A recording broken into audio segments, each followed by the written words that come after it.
રાજ્યમાં ફરી એકવાર વરસાદનો રાઉન્ડ શરૂ થઈ ગયો છે।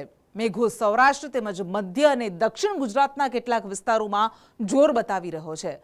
હવામાન શાસ્ત્રી અંબાલાલ પટેલ કહી રહ્યા છે કે આજથી ચોમાસાના મંડાણ થયા છે। હવામાન વિભાગે પણ આગામી 7 દિવસ રાજ્યના મોટા ભાગના વિસ્તારોમાં વરસાદની સંભાવના વ્યક્ત કરી છે। રાજ્યમાં ચોમાસાના મંડાણ થઈ ગયા છે। બપોર બાદથી રાજ્યના કેટલાક વિસ્તારમાં ગાજવીજ સાથે વરસાદ શરૂ થયો છે, જેમાં હાલ મોટાભાગના વિસ્તાર સૌરાષ્ટ્રના છે। ભાવનગરના ગારિયાધાર શહેર તેમજ ગ્રામ્ય વિસ્તારમાં 2 કલાકમાં 1.5 ઇંચથી વધુ વરસાદ પડતા રોડ રસ્તા પાણી થયા। પાછેગામ રોડ, ભારાજીની વાડી રોડ પર વરસાદી પાણી ભરાયા હતા। તો અમરેલીના લાઠી બાબરામાં પણ મુશળધાર વરસાદે જમાવટ બોલાવી। ઉપરવાસમાં પડેલા વરસાદથી લાઠીની ગાગડિયા નદીમાં પૂર જેવી સ્થિતિ બની, તો ગાગડિયા નદી પરનો ચેકડેમ છલકાયો હતો। સૌરાષ્ટ્રની સાથે છોટાઉદેપુર જેવા પૂર્વના પટ્ટામાં પણ મેઘમહેર જોવા મળી રહી છે। છોટાઉદેપુરના કવાંટ તેમજ આસપાસના પંથકમાં બપોર બાદથી વરસાદ જોવા મળી રહ્યો છે। પૂર્વની સાથે દક્ષિણ ગુજરાતના વાતાવરણમાં પલટો આવ્યો છે।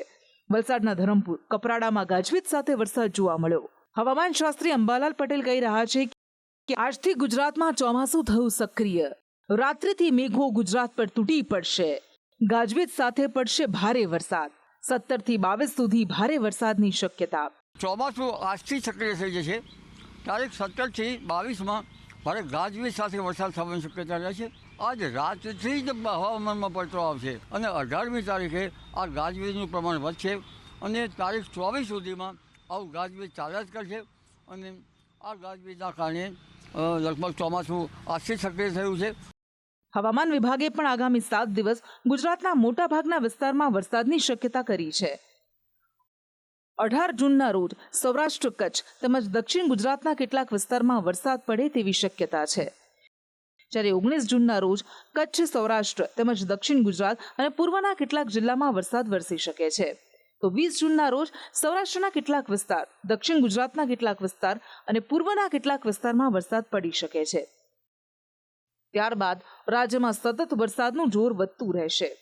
હવામાન વૈજ્ઞાનિક રામાશ્રય યાદવ કહી રહ્યા છે કે હાલ નવસારીમાં સ્થિત ચોમાસું 20 જૂનના રોજથી આગળ વધશે, જે બાદ સમગ્ર રાજ્ય પર વરસાદના વાદળો બંધાશે।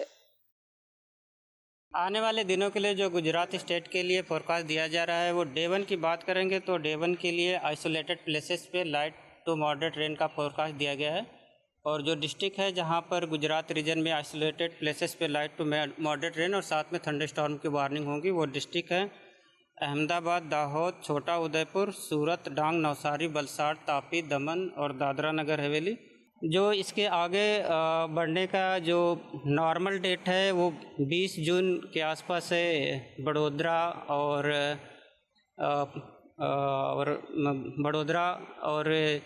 सूरत इन जगहों पे नॉर्मल डेट है, तो अभी ऐसा मतलब पूर्वानुमान है। जो હાલ રાજ્યના કેટલાક વિસ્તારોમાં વરસાદ શરૂ થઈ ગયો છે, પણ છૂટો છવાયો અને હળવો વરસાદ પડી રહ્યો છે।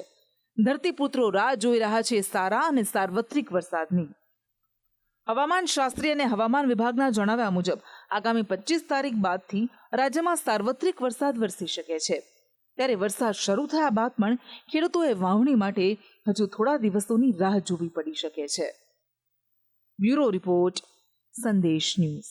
રાજધર્મ, રાજનેતાઓએ રાજધર્મનું પાલન કરવું જોઈએ। એટલે રાજા કે શાસક માટે પ્રજા વચ્ચે ભેદ ન કરાય। ન જન્મના આધારે, ન જાતિના આધારે, ન સંપ્રદાયના આધારે, ન મતના આધારે। પણ જ્યારે કોઈ રાજધર્મનું પાલન કરવાને બદલે મતના આધારે ભેદભાવ કરે છે તો તે પોતાની ફરજ ચૂકી જાય છે, જે સ્વસ્થ લોકશાહી માટે ખતરા સમાન છે। આજે આવું જ કંઈક બન્યું છે। વડોદરા શહેર ભાજપ પ્રમુખ વિજય શાહે શહેરના નેતાઓને રાજધર્મના બદલે ભેદભાવની વિવાદિત સલાહ આપી છે।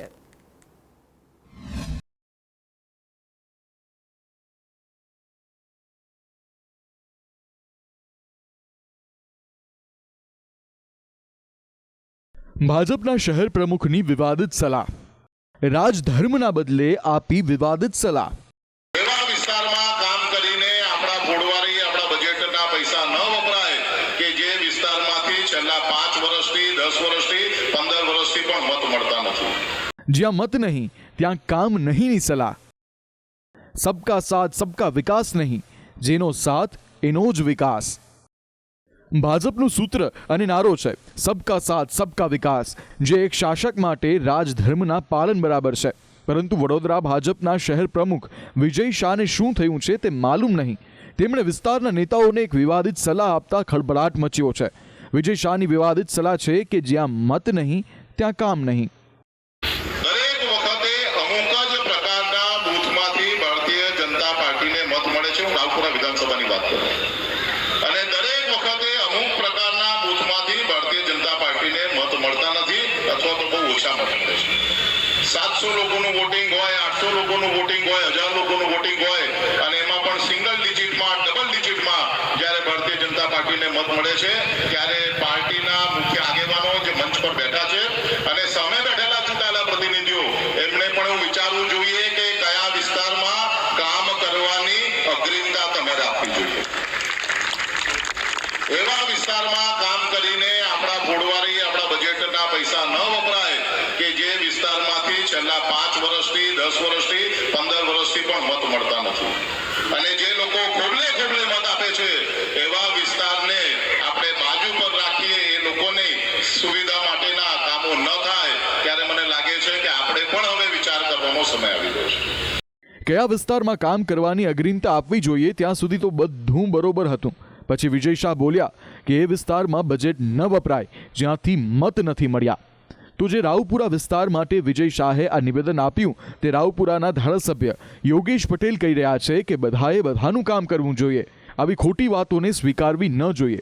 એ જે વિચારે છે તે બોલ્યા છે. હું આમાં નથી માનતો. બધાએ બધાનું કામ કરવું જોઈએ. કોઈ ખોટી વાત હોય એને સ્વીકારવી બી ના જોઈએ. અને અમે તો વર્ષોથી બધા જાણે, કોઈએ મને ટોક્યો બી નથી આજ લગીને. આ એમની સોચ છે, એમને વિચારીને બોલવું જોઈએ. અને હવે એ જે વિચારે છે એ બોલ્યા છે. વિજય શાહની વાત માનીએ તો શું જનપ્રતિનિધિએ મતના આધારે ભેદભાવ કરવાનો? પોતાની નૈતિક જવાબદારી નહીં નિભાવવાની? ચૂંટાયેલા પ્રતિનિધિઓની કેટલીક નૈતિક જવાબદારીઓ હોય છે. જાતિ, લિંગ, ધર્મ, વિસ્તારના કોઈ ભેદ રાખ્યા વગર કામ કરવું. ચૂંટાયા પછી મતક્ષેત્રના તમામ લોકો પ્રત્યે નેતાની જવાબદારી. મત ન આપ્યા હોય તેમના પ્રત્યે દ્વેષ કે ભેદભાવ ન રાખી શકે. પોતાના મતક્ષેત્રને લગતા તમામ મુદ્દા, સમસ્યા ઉઠાવવી.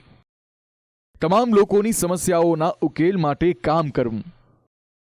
જેને લઈને સવાલ થઈ રહ્યો છે કે શું આ લોકો નાક જોઈને ટીલા કરે છે? કોંગ્રેસના કેટલાક ચૂંટાયેલા જનપ્રતિનિધિ આ વાત પર મોહર મારે છે કે હા, ભેદભાવ થઈ રહ્યો છે.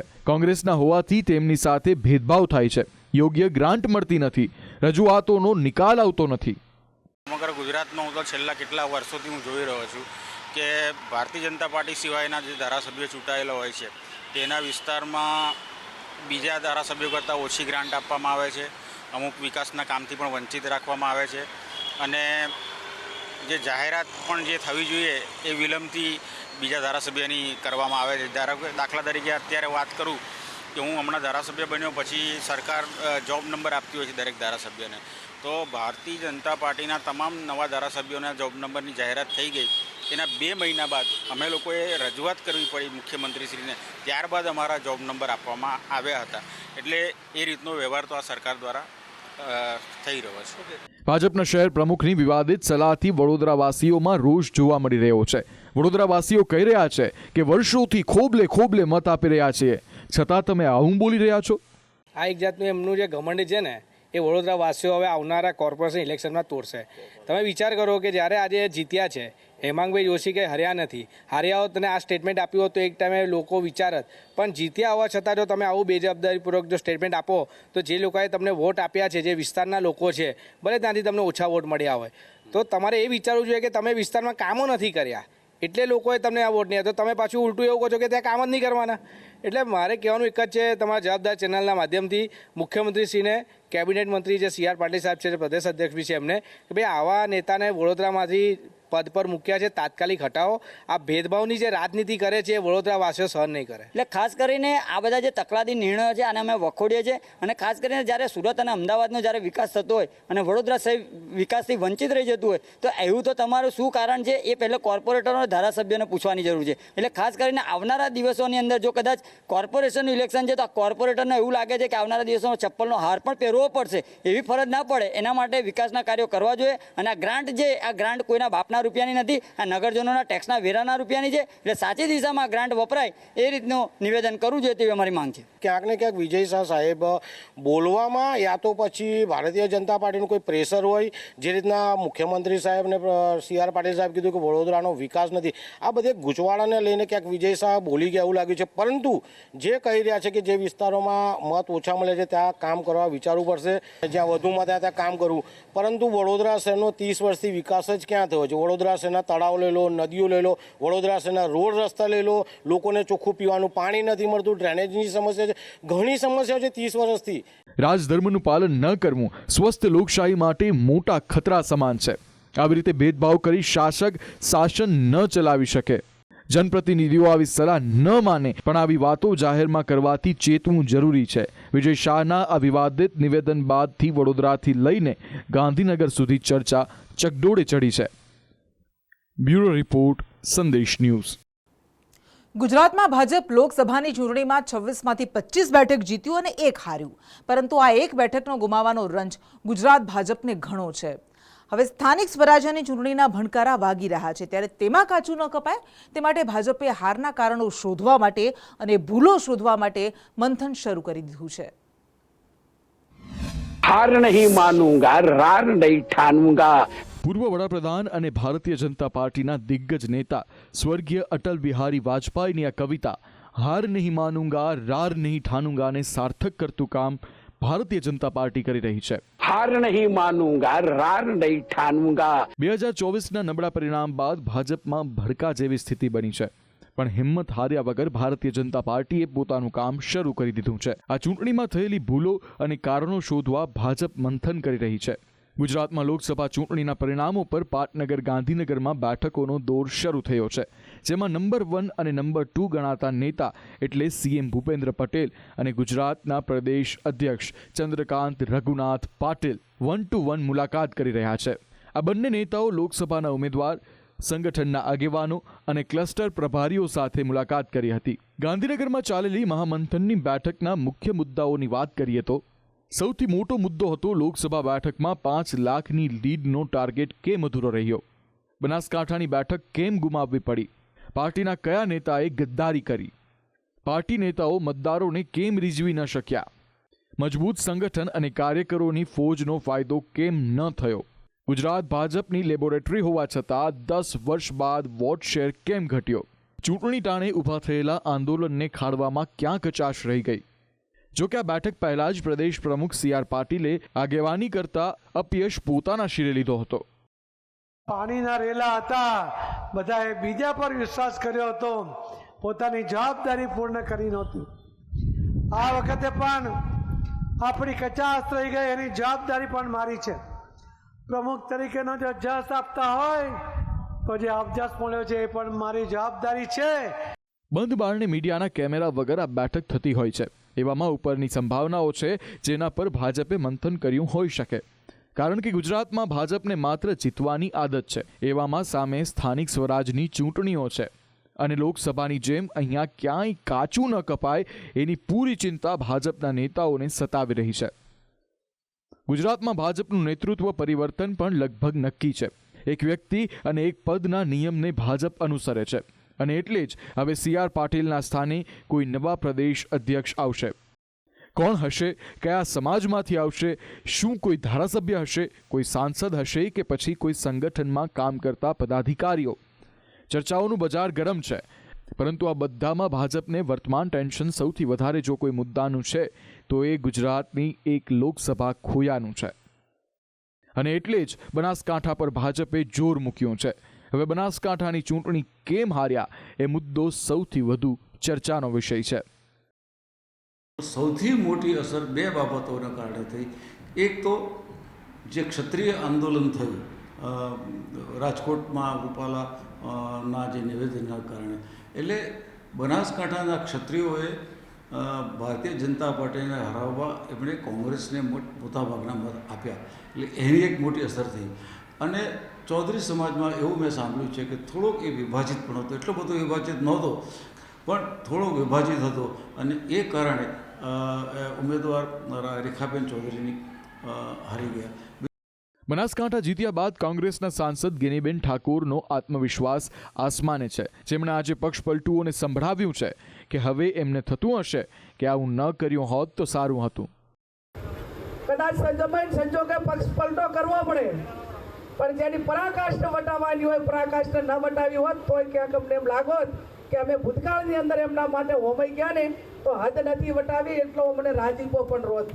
પણ હું અભિનંદન આપું છું બનાસકાંઠાની જનતાને તમને બધાને કે તમે જે વટ રાખ્યો છે અને તમે જે કામ કર્યું છે એ બધા તૂટીને પડ્યા હતા ને અહીંથી દાઉદ એટલા નાતા રહ્યા પણ કોઈ વગર ઊભું ના રહેવાનું અને સમગ્ર ગુજરાતની અંદર તિરંગો રહેવાયો તો એ બનાસકાંઠાની જનતાને તમે બધી ડરાયો છો.